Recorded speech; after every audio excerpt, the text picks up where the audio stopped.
Hello students, आज हम अपनी बीएससी पार्ट फर्स्ट के प्रैक्टिकल के बारे में पढ़ेंगे।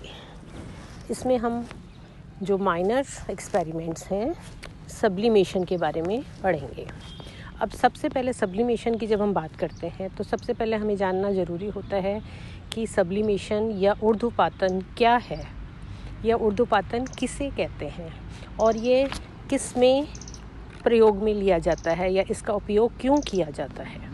तो सबसे पहले ऊर्ध्वपातन क्या है। कुछ ठोस पदार्थ गर्म करने पर बिना द्रव अवस्था में आए ही सीधे वाष्प में परिवर्तित हो जाते हैं और वाष्पों को ठंडा करने पर ठोस अवस्था में आ जाते हैं। यह प्रक्रिया ऊर्ध्वपातन या सब्लिमेशन कहलाती है। अर्थात इसको हम समझें तो जब हम किसी ठोस को गर्म करते हैं, साधारणतया किसी ठोस को गर्म करने पर वो पिघलता है, द्रव बनता है और द्रव को फिर गर्म करते हैं तो वो गैस में परिवर्तित होता है।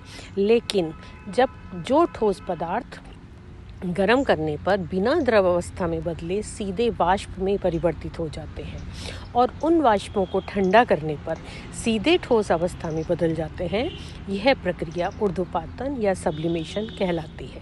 जैसा कि हम इस डायग्राम में देख रहे हैं कि ठोस को ऊष्मा दी जाती है तो वो वाष्प में परिवर्तित होता है और वाष्प को ठंडा किया जाता है तो वो ठोस में परिवर्तित होता है।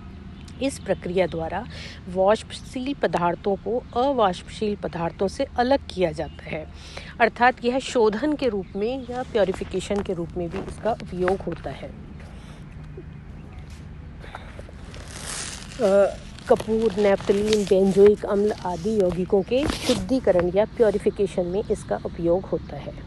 अशुद्ध पदार्थ को इस डायग्राम के अनुसार हम एक पोर्सिलीन की प्याली लेते हैं और उसमें हम उस अशुद्ध पदार्थ को रखते हैं।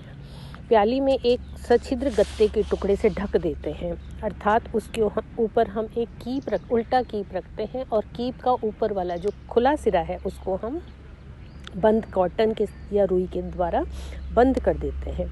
इसके ऊपर एक उल्टी कीप रखते हैं और उसको रुई से बंद कर देते हैं। प्याली को बालू ऊष्मक की सहायता से धीरे धीरे गर्म करते हैं।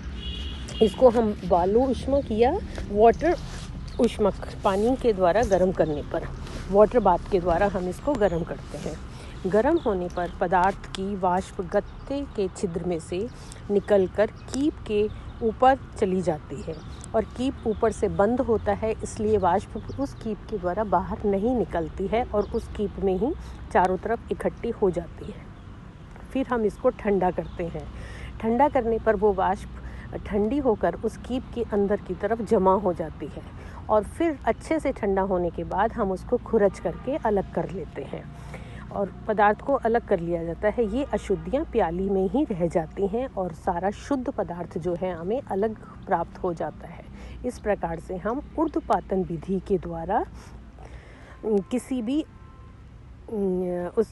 जैसे नैप्थलीन, बेंजोइक एसिड, कपूर आदि का शुद्धिकरण कर सकते हैं। इस प्रोसेस को सब्लिमेशन या ऊर्ध्वपातन कहते हैं।